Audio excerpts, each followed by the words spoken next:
From the city of broad shoulders, this is Chicago Unscripted. I'm Bill Curtis. Now here's your host, just a few octaves higher than me, CBS Chicago's Joe Donlin. Well, we made it to the end of 2025 and the final episode of Season 2. It's been a great year, and I just want to take a minute to say thank you.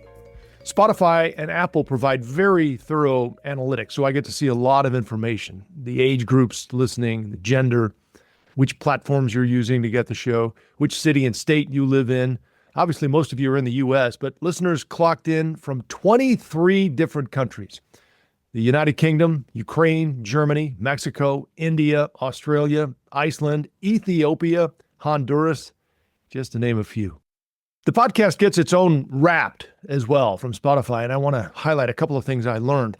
Chicago Unscripted was shared more than 80% of other shows. I can also see how long you listen to each episode, so I knew the retention was good. But I also just learned fans listened to Chicago Unscripted longer than 76% of other shows. Again, thank you. And thanks to those who put the show in their top 10, their top 5, and even the top spot. That means a lot.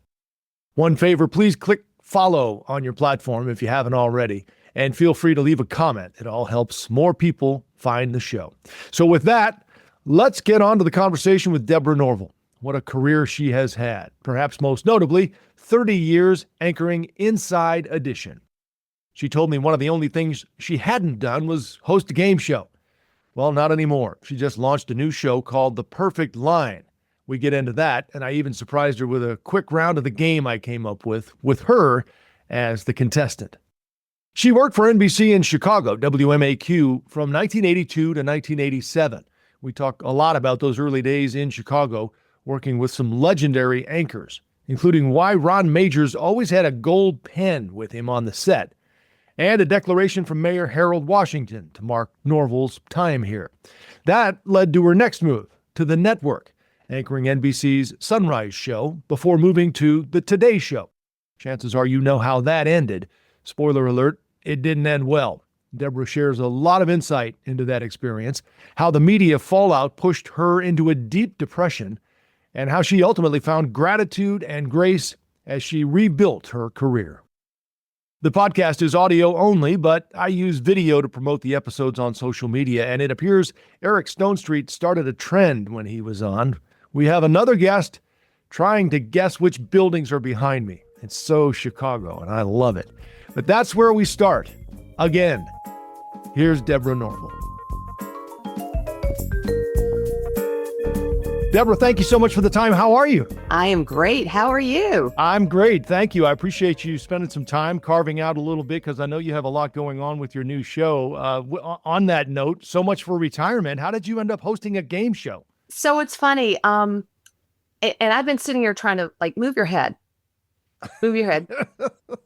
Here we go again. No, I just want to see where you. Okay. Yeah, that is the Hancock building behind you. Yes, okay. it is. I lived in Chicago, you know this, for 5 years. And so I'm just trying to figure out where in town you are. And I'm not going to say so that the people we don't want you to find you don't find you, but I know where you are. It is funny though, because love that part of town. When you look at the buildings, you would think, oh, you can tell where someone is, but it's hard. It's hard. I mean, it's like if you ever lost your phone and then you use the Find My Phone.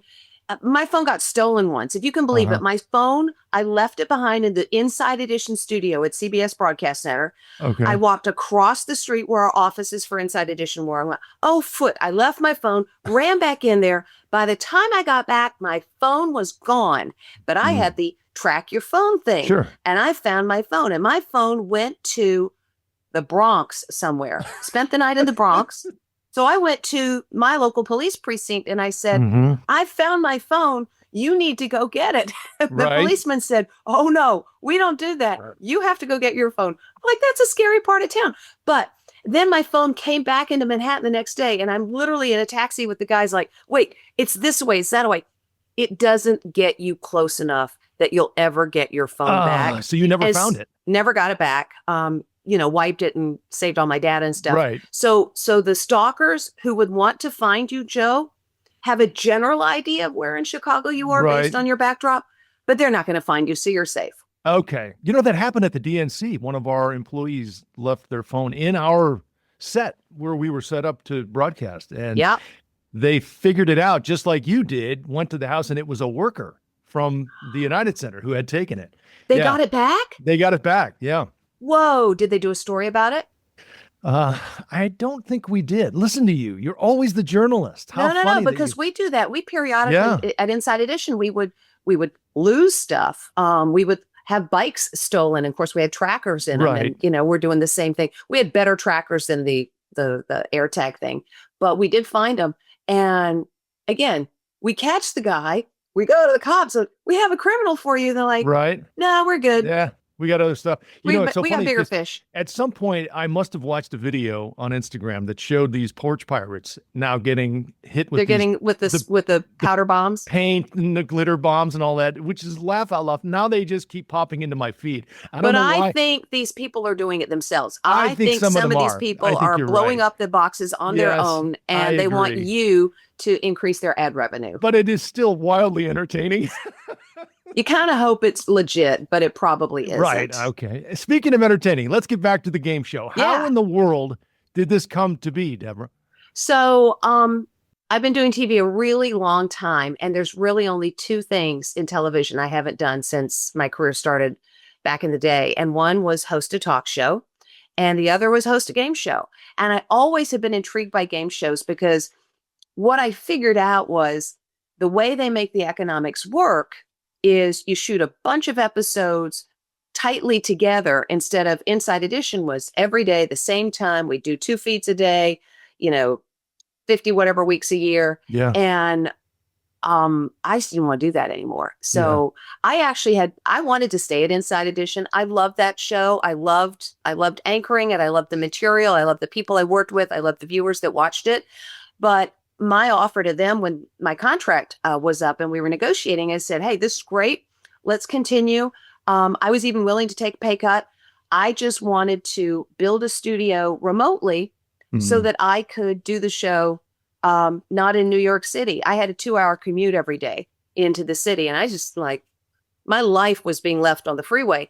And I said, at my expense, I will build a studio so we can shoot the show and I won't have to do this commute. And they go, nah, that didn't work for us. I'm like, oh, really?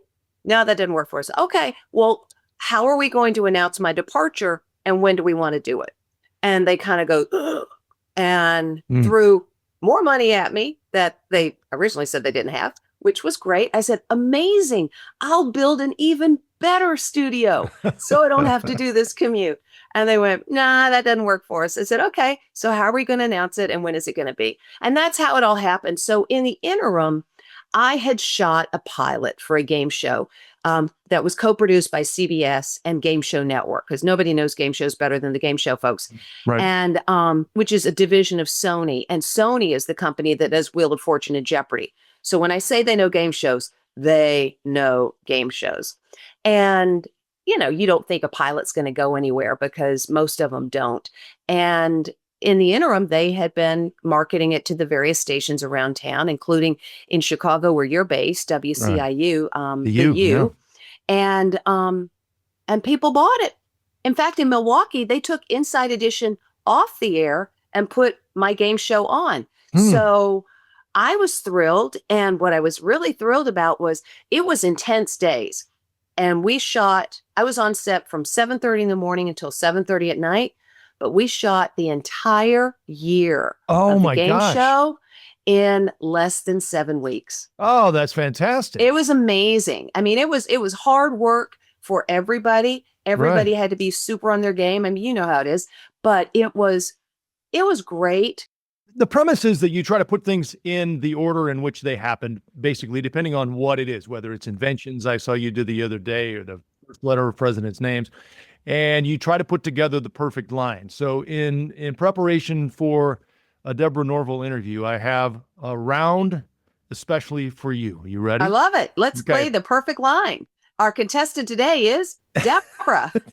Joe, what have you got for Deborah? All right, your first clue. Candle in the Wind by Elton John hits #1 on the charts. Okay. You're going to tell me when. All right. Oh, is that how this works? Yeah. Well, that doesn't work. No, that doesn't work for the way I've set up clue number 2. Okay, well, how many clues do you have? 4. Okay, great. So here's what you do. So Candle in the Wind you put it at whatever year it is. So the way we do it is I'll put the first one on the board. It's Candle in the Wind by Elton John, which came out, I'm going to say like 1976. No. No, when was it?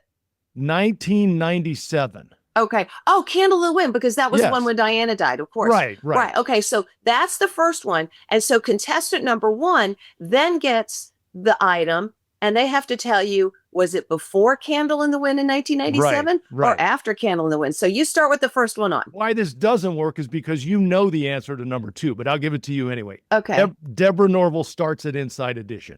Okay, well, that was just before in March of 1995. Yep. Okay. So we've got one. I'm in the money. All right. You're in the money. All right. So clue number 3. Hubble Space Telescope was first conceived in the 1940s. It was finally launched on this day. No. I don't have to tell you the day. See, this is what's so great about the perfect line. I actually don't have to know. You don't. This is why this game is so brilliant. You don't have to know. You just have to put the item in the right place. Right. So podcast land, where does this go? I wish we could have phone a friend. The people could be like down at the bottom of the page telling us their answers. So it's either going to be before 1995 when I started Inside Edition, after 97 when Candle in the Wind, or in between, which is a very narrow window. And I actually am trying to think the Hubble. I remember, golly, I was at Inside Edition for so long. I'm going to say before 1995, but it's just a guess. But maybe I guessed right. You were correct. You guessed right. So I'm in the money. And isn't that great? You didn't have to know, and you can still feel good about yourself. April 24th, 1990. Okay, so your last clue, and this is has a Chicago theme to it. The movie The Fugitive, which was shot primarily in Chicago, is released. Starring whom? Well, Harrison Ford. Okay. And so where does that fit in your perfect line? Hubble 1990. You start Inside Edition 95. Candle in the Wind. I think it's 97. between Hubble and me. Wow. Bingo. See, this is why you're the host. This is why I'm the host. Yay. Okay. I feel good. What did I win, by the way? What is each round is what? 2,400, but then it goes up to what? It goes up 30? Every round. Yeah. Right. So I have to get to the end of the 4 rounds. And then if I'm the one with the most money, I have to play a pricing game. So it's kind of like Price is Right. And we show you the stuff, and all you have to do again is put the things from least expensive to most expensive. Yeah. And if you got a car in there, that's always really good. But I'll tell you, it's really hard. If you have a guy and they're being asked to price different pieces of jewelry, they never got it right. Oh, women could nail it like with their eyes closed, but the guys were terrible. So my recommendation, if we're lucky enough to get to shoot a second season, is let's please don't do jewelry questions, because it's not fair to the men. I want every single person to win the money, because it's not my money. I don't care. Right? Sure. Yeah. What was your favorite game show? Because I used to love The Price is Right. And then I would watch $25,000 Pyramid, Password, Match Game with Gene Rayburn. Yeah. All that stuff. I loved it. We play now still to this day, $25,000 Pyramid in the newsroom. When it's on, we turn the volume down and we play. Somebody faces away from the screen and somebody else gives the clue. But this is part of it. I remember too, with Dateline used to do just a little bump out segment where they would play a song and they would put 4 years up there and you'd have to tell them which year it was. Right. Which is kind of the theme of The Perfect Line, which is great because music especially, and I'm sure you've seen this with the show, it takes us immediately to another place in time where we know exactly where we were. Music and fragrance. It's interesting. There are certain fragrances that you'll like maybe your high school girlfriend wore a particular perfume. And if you come upon someone today who's wearing that same fragrance, you're going to have that flashback to those days when you were dating that girl. It's just really interesting. And I think that's why game shows are working in television right now. One, there is that nostalgia thing because all of us have a game show that we enjoyed when we were a kid.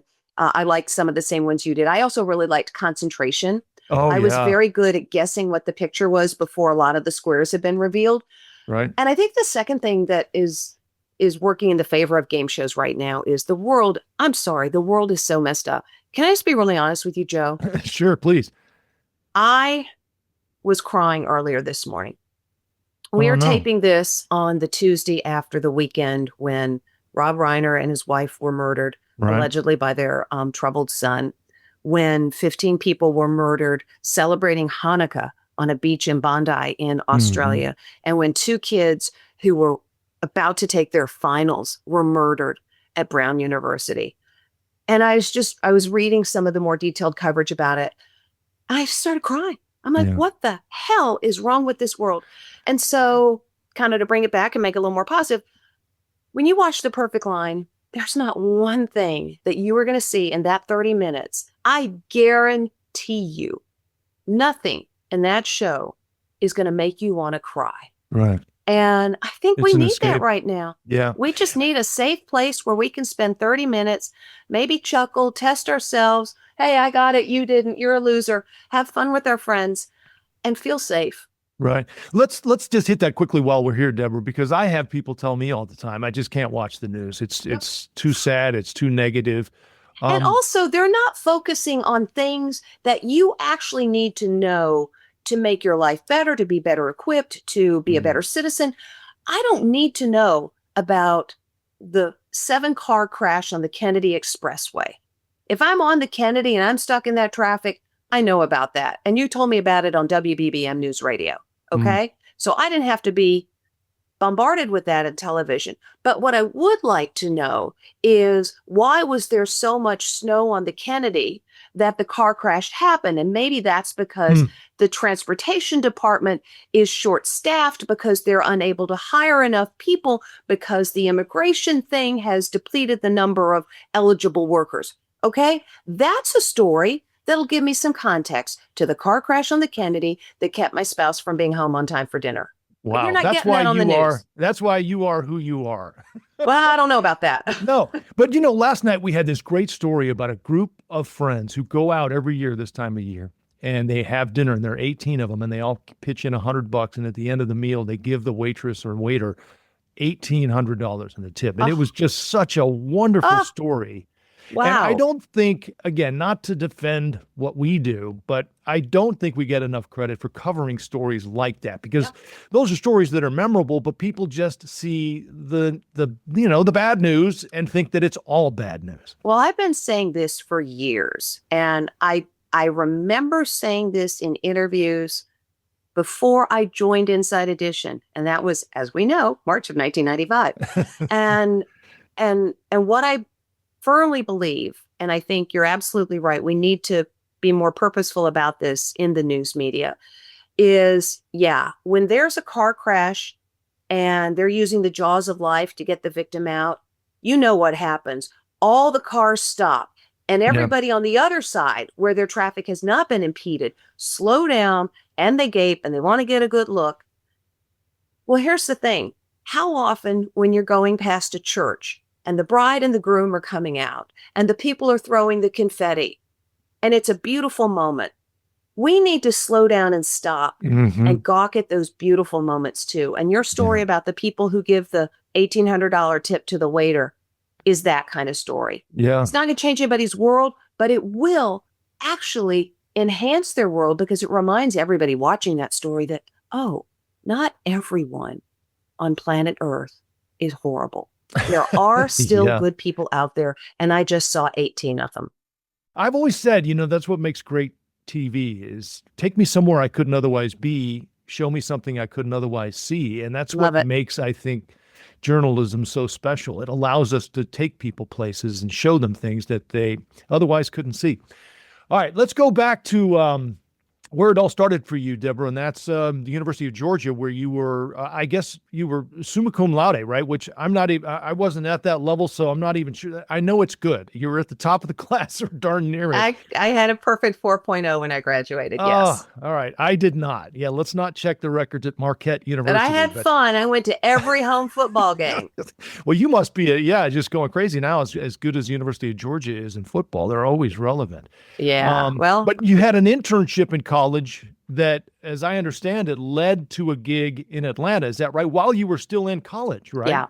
So here's the thing. I tested out of my freshman year of college. I'm one of those nerdy kids who literally read every page of the admissions book for Georgia. And I saw something called the CLEP test, and it sounds like a terrible disease, but CLEP stands for College Level Exemption Program.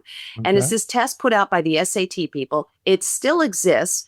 Not every school accepts it, but most public universities do. And if you score X, you get to skip, say, English 101. Right. If you score X and some, not only do you skip English 101, but you get credit for it. Right. Yep. I tested out of my freshman year, so I got credit for Wow. Englishes. I got credit for Spanish, 2 years of Spanish. I got credit for trigonometry, and I'm actually not quite sure what that is.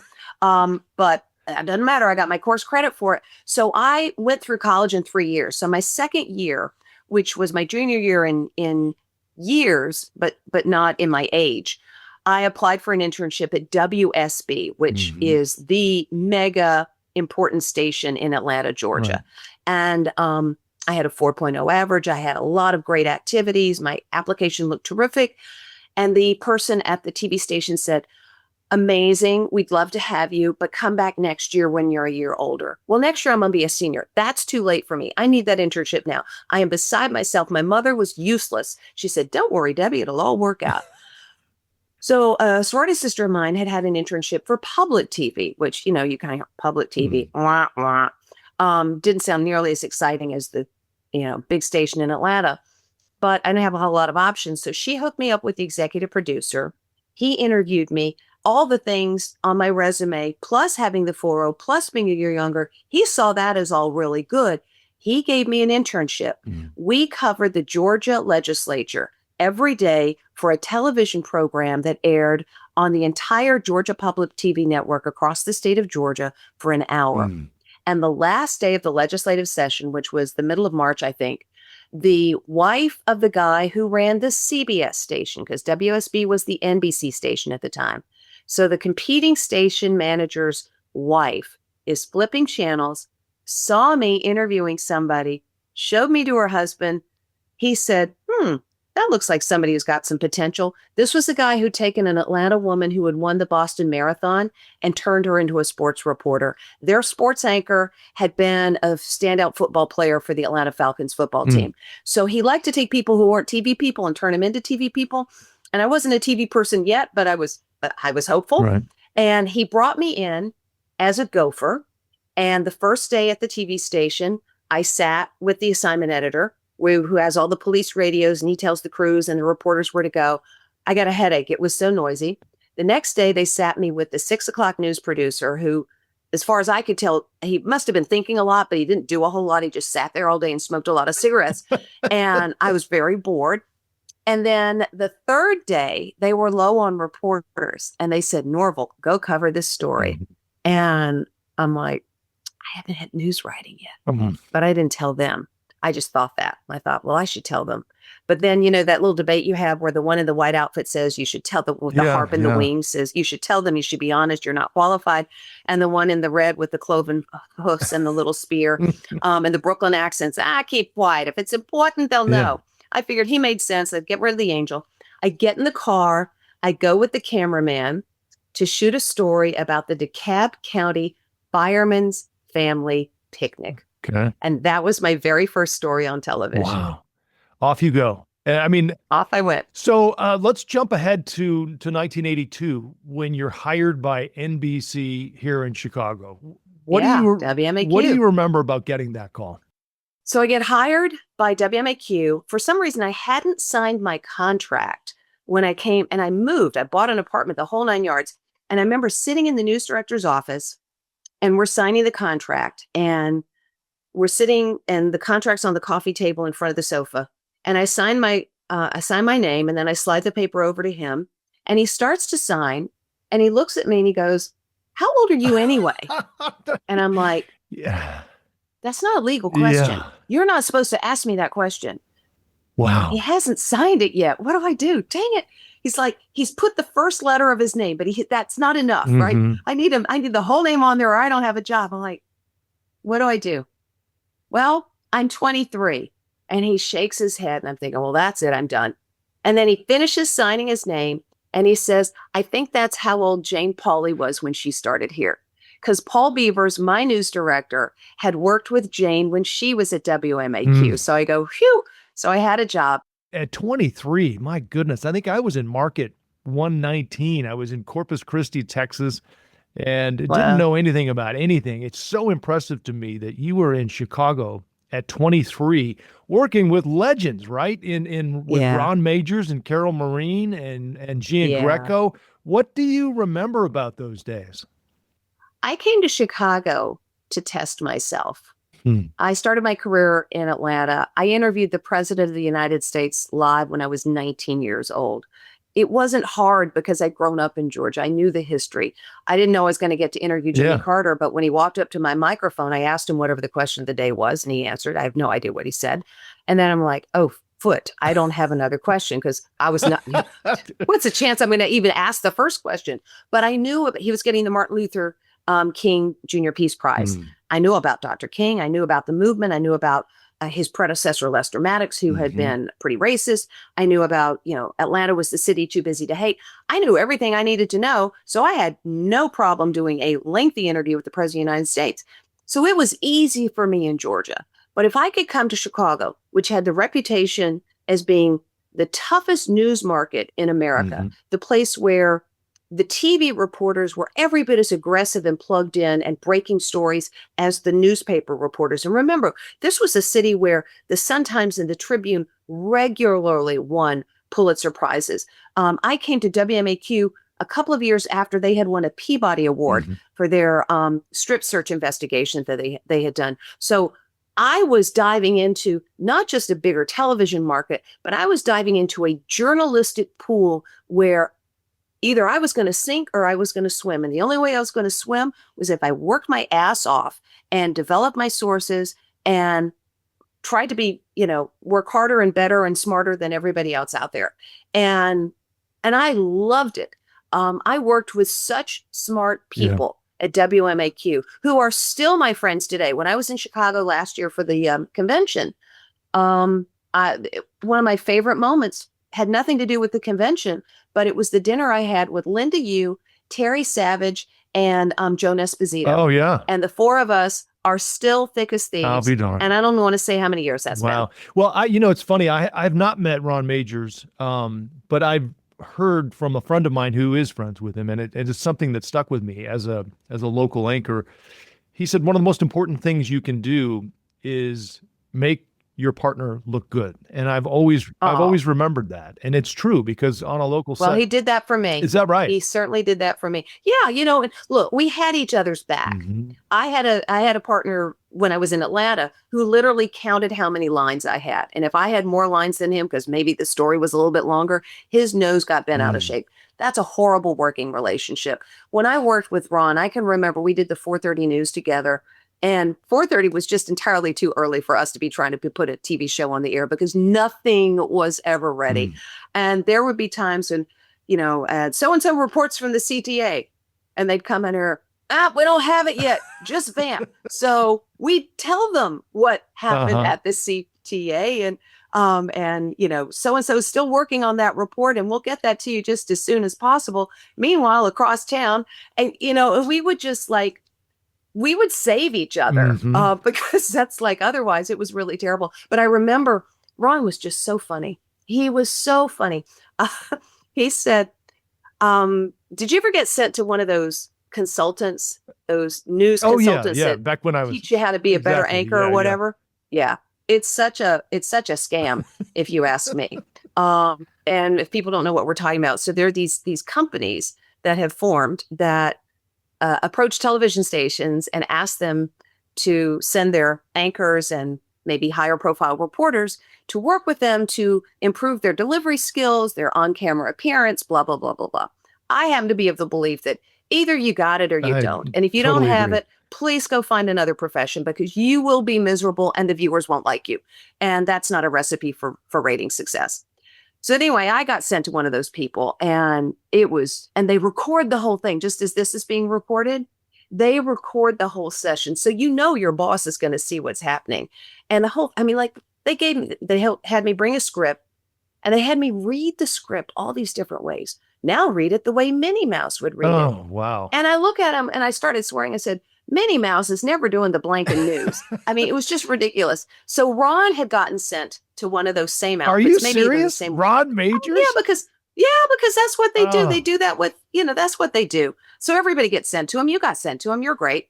So Ron had gotten sent to one, and I commented once, Ron always had this beautiful gold pen. So this is a freebie pen from a charity, right? This is just a little ballpoint pen they gave me. Ron always had in his hand a beautiful gold, real gold ballpoint pen of the utmost quality and beauty. And I commented on this pen and said, Ron, that's a gorgeous pen. Aren't you worried about losing it? He said, yeah, but if I lose it, I'll just buy another one and I'll charge it to them. I said, what do you mean? And then he told me the story. When he went to one of those anchor places, they told him to always have a gold pen in his hand, that it would connote authority and it would engender respect from the audience. He said, so ever since then, I bought the most expensive pen I could find and charged it to them, so I'll be the most credible anchor in the market. Wow. Ridiculous. Well, I do remember there was some anchor that was everybody's cue that the news was over. They would click the end of their pen or they would close their pen, and I'm sure that was a consultant thing as well. Oh, wait a minute. Oh, I don't know about that. I think I know who you mean. Who was that? Might have been Max Robinson. Yeah, that could have been. Might have been Max who did it. I can't remember, but yeah. I don't think that was a cue to the director or anything. I think it was just the guys trying to get out of there. Yeah, exactly. The other thing I found that was impressive to me was that when you left, if this is true, Harold Washington declared it Deborah Norville week, not Deborah Norville day. Yeah, I didn't just get a day. Right? I got a whole week, baby. I mean, what does that say about it? Was real too. And I'll tell you who I have to thank for that. Rob Feeder, who was the media columnist for the Chicago Sun-Times. I'm not sure if he did it as a joke or not, but it turned out to not be a joke. And in my home, I have on my wall the official mayoral proclamation signed by Harold Washington declaring it Deborah Norville week, which I just, that was how did that happen? I'm just a kid from Dalton, Georgia. It says a lot about, and I got a week in Chicago. It says a lot about your impact here. And before we move on, just tell me maybe a story or two you remember from your time in Chicago that stands out to you. I mean, Harold Washington obviously was a big part. He died after you had left, though, correct? He died after I had left town. I left in 87 and he passed after that. But it's funny. I remember I mentioned Joan Esposito. It was the Emmy Awards and they were being held, I think, maybe down at the Field Museum or the Museum of Science and Industry. So it's down there. And Joan and I, it's a bore to take a guy to one of these things. So Joan and I would always be each other's dates, even though she worked at Channel 7 and I was at Channel 5. We were super good friends and still are. And Joan, beautiful brunette, had on this black sequin dress that just looked amazing. And blonde me happened to have on a gold beaded dress. And we arrived at the same time as Mayor Washington, and he's the mayor. So you stand back and let him make his entrance. He took a look at the two of us and he goes like this. He gives like, ladies, come here. And he had Joan on one arm and me on the other arm. And we walked up the steps to the Emmy Awards. Actually won that night. So that made it even better, but it was very exciting. And somewhere in my photo albums, I've got a picture of that moment. It was very special. Do you remember the magnitude of the moment when Mayor Washington was elected? Oh my God, it was huge. It was huge. I mean, look, let's face it. I'm not sure that we're still in a, quote, post-racial world, but we certainly weren't at the time Mayor Washington was elected. And Chicago politics is what would that be? The fifth sport in Chicago. You've got the Bears, the Cubs, the Sox, and the Blackhawks plus politics. And it was bare knuckled and it was ugly at times. Yeah. So, but interesting. I'm sure. Armed with all of this, you spend 5 years in Chicago, and then you get the call to go to the network. And at that point, you were doing, what was it called? The Sunrise? It was the pre-Today Show. I did right? NBC News at Sunrise. Right, okay. Yeah, it was the national newscast that came on just before the Today Show. So we did it at 6 and 6:30. Now it's been moved to probably 4 in the morning or something. Yeah. It's really middle of the night thing now. But at that time, it was kind of the first newscast of the day. And it was a dream to do that. I was the youngest and only solo anchor in America. And the world was in turmoil. During that time that I was anchoring Sunrise, communism was ending around the world. I mean, we would come to work and go, quick, what's the capital of Bulgaria? Because they seem to be getting, independent. The Ceausescu regime came down while we were on the air. I remember being on the air and MiG fighter jets were being shot down over Libya by, I mean, it was just, there was every day something was happening while we were on the air. And that was why they put me in that slot, because I was pretty good at just doing the live, seat of the pants stuff. And probably 3 days out of 5, there was something going on while we were on the air, even though it was super duper early in the morning. Right. I don't want to spend too much time on it because I know you've talked a lot about it, but it remains a part of your story, which you've turned into resilience and I guess perseverance. But that time at the Today Show, people it was nuts. I'm sure it was crazy. Yeah, they'll say, well, what happened in the end? Because you were successful at Sunrise. You were elevated. You were the news. You were reading the news. Ratings went up 40% when I was on that show. And I mean, it was crazy. That's why they moved me over to the Today Show. But what had happened, and we don't need to spend a lot of time because, first of all, it's super ancient history. But there is a lesson, I think, or two to take from it. And so that's the only reason it makes any sense to talk about it. I had joined the Today Show as the news anchor with the blessing of Bryant and Jane Pauley, who were Brian Gumbel and Jane Pauley, who were the hosts. The man I replaced became the anchor of Sunrise. So he didn't lose his job. He just had to come to work an hour earlier and solo anchor that show. But almost immediately to me coming on the show, there were reports, little anonymous things in the press, look out, Jane Pauley, Deborah looks comfortable. Well, of course I did. I'd been working with these guys for probably 2 years, 3 years, whatever it was at that time. And then it turns out Jane had asked to be relieved of her duties. She was tired of getting up in the middle of the night, and she'd done it for 13 years. So that certainly makes sense. I wasn't aware of that until after all of the Michigan happened. And so long story short, Jane did resign her position. I was promoted to take the role. And Jane was going to be anchoring one of the new magazine shows, which later became Dateline. And everything seemed fine. But then the press reported that I had pushed Jane out. And it was false. It wasn't true. I said to the publicity people at NBC, this is ridiculous. We need to comment on this. And the publicity person said, oh, Deborah, we're experts. Let us handle this. And they told me not to comment to the press. The only regret I have is that I didn't ignore them and that I did speak to the press. But I asked my agent about that. He said, you've been given a direct order. If you speak to the press in violation of the order they have given you, they actually have a legal right to fire you for insubordination and you won't get your contract. And I needed the money. So I was stuck.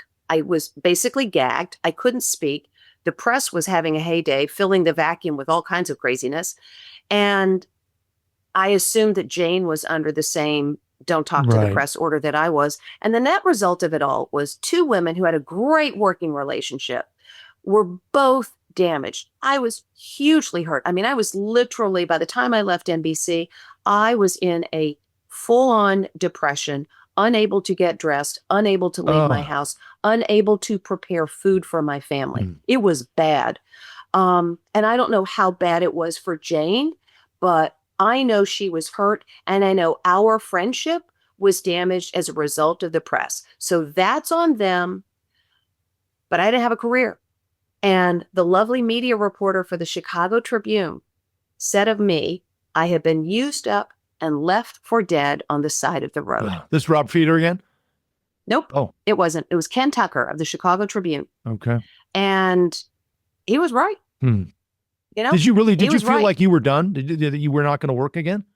There wasn't anyone in television who was going to bet 50 cents that I would ever be back on the air anywhere. Wow. I was the other one. The things they called me were terrible. I won't even repeat them, but one of the columnists even said of my Christian faith, of me, and this is a direct quote, and she's got this born again thing, ... She must be stopped, close quote. Wow. How did my faith become fodder? This is the same person who said, I reminded them of the high school cheerleader who could do the entire football team and then ace calculus. Wow. Okay. Wow. So this is what I went through. And you tell me, because you work in TV, they hire people that the audience is going to like. Who in the audience is going to like somebody about whom all this terrible stuff has been said? So I went through a full-on depression. I quit my job. I wasn't going anywhere. We actually left the country. My husband said, we need to leave America to get away from this, because even though I was no longer on TV, they were still talking about me. So we moved to the south of France. Even in the south of France, there was an article in the International Herald Tribune that talked about me. Wow. That is so crazy. It was terrible. But here's the thing. I may have gotten to the top of the heap the first time around because I was lucky, because I was young, because I was whatever, you can make it up. But you can't get there the second time and front a show that you take to the number 1 spot in its genre, number 5 in first run syndication, and say, I'm not good. Yeah. Well, I mean, so look at I let the work speak for itself. both of you. I mean, you and Jane Pauley are still on the air all these years later. I think that says a lot. Let me ask you about that without getting into too much of your CV after you left NBC. But in reading Barbara Walters' autobiography and hearing what she put up with, and even Katie Couric telling stories about what she put up with, the misogyny, the sexism, how much of that did you have to deal with? I don't think there's anyone in business, not just television, but in business, who came up in the 80s when I did, and the 70s when Jane did, who wasn't confronted by it. Sadly, it was the price of doing business. And I stand in no judgment of the decisions or reactions that any woman has made. It was not easy for anybody. Right. It happened to me. It was a job that I was being interviewed for, and the news director was driving me back to my hotel, and the hand goes on my leg. And I'm like, are you kidding me? And I'm basically moving over as far as I can get in the car and sitting on the armrest to try to get away from him. Needless to say, the job offer came, but the acceptance from me did not. All right, let's leave with your work in literature, because you have several books. Well, that's being very, very kind. Well, no, in fact, I've written some books. I'm not sure. Literature, I'm thinking Hawthorne and people like that. Catch-22 and all. No. Yeah, I don't know that really puts me there. So pick a book you think people should read, because it seems to me like your book that talked about, I guess, gratitude really is one. That's the one. And why That's do you the game changer. And for people who've gone through challenges or maybe are going through challenges now, what can they take from that book that you want them to leave with? So I wrote a book called Thank You Power, and the subtitle is Making the Science of Gratitude Work for You. And the genesis of the book was, frankly, I was bored at work. It was that period when Lindsay Lohan kept getting arrested for DUI, and Britney Spears had shaved her head and was beating the car with the umbrellas. And this is what we were focusing on. And I'm like, this is what I went to journalism school for. I wanted to kill myself. So rather than, go commit hara-kiri, I thought, well, I'll just spend my time researching something I'd always wondered about. And I'd always wondered about how, if I focused on my problems, my life seemed pretty sucky. But if I focused on what was working, it seemed pretty good. And was there anything to that? So the reason I got into journalism is I love research. So I decided to research that question. And I went into the peer-reviewed academic journals to look at what then was some pretty early work on these kinds of things about positive psychology and gratitude and so forth. And I found a study that found where people they had 3 groups. One was focusing on their blessings, one focusing on their hassles, and one focusing on emotion neutral things. And they were asked for 3 weeks to keep a daily diary of those events. And ancillary to that, keep a list of, did you exercise? If so, how much? Did you drink? How much? Were you ill? Were you healthy? If you were sick, what did you take? So they had a sense of what was going on. Where are you in terms of, getting your to-do list, and how do you feel about reaching your life goals? Just sort of attitudinal questions. They also asked for the name of somebody that they were in contact with on a regular basis. Maybe it was a friend at work, or maybe it was, a best friend they have coffee with every day.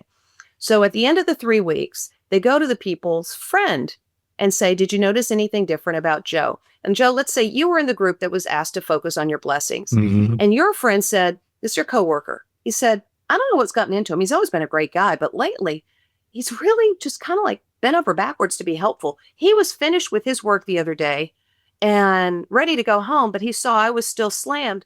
He stuck around and helped me finish so that I could get out earlier. Like I said, he's a great guy, but lately, I don't know what's gotten into him. So people saw a difference in the behavior of the gratitude group, who also exercised on average an hour and a half more per week, were healthier. They didn't have as many headaches because we knew how many Tylenol they weren't taking as opposed to the people in the negative group.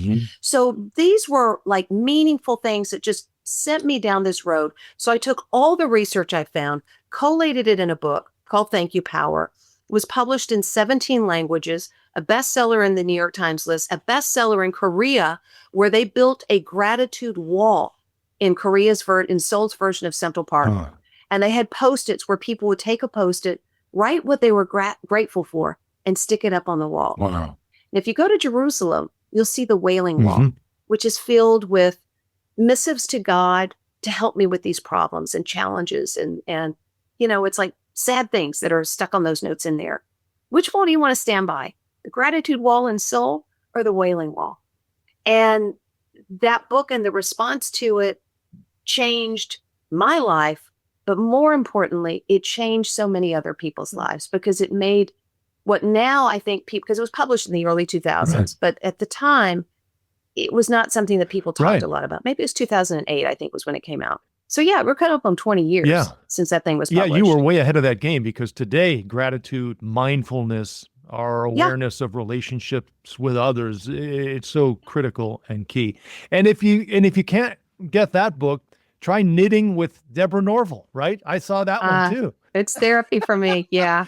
Listen, Deborah, thank you so much for the time. I've really enjoyed chatting with you. Best of luck with the new game show, and we'll see you soon in Chicago. Thank you. And people can go to my website, deborahnorville.com, and see where to find it in their local market. Yeah, well, it's on the U, 7:30. I watch it. Thank you. Deborah, take care. Lots of fun, Joe. Appreciate it. Bye. My thanks to Deborah. What a ride it's been. I appreciate her sharing so many stories and blowing past her 30-minute hard out when we started. I can't thank Brian Griggs enough. With Brian Griggs Productions, he does all our audio editing. Chicago vibraphonist Thaddeus Tukes came up with the original theme music. If you're in Chicago or plan on visiting, he is amazing live. Check ThaddeusTukes.com for his schedule. That's Tukes, Tukes. Thanks to Bill Curtis for lending his legendary voice to the introduction each episode. I'm Joe Donlin. I'm excited about some of the guests already in the pipeline for 2026. More ahead in the new year. Meantime, I will see you on CBS News Chicago. It's available everywhere on the CBS News app. Happy holidays, Happy New Year, and thank you for listening to Chicago Unscripted.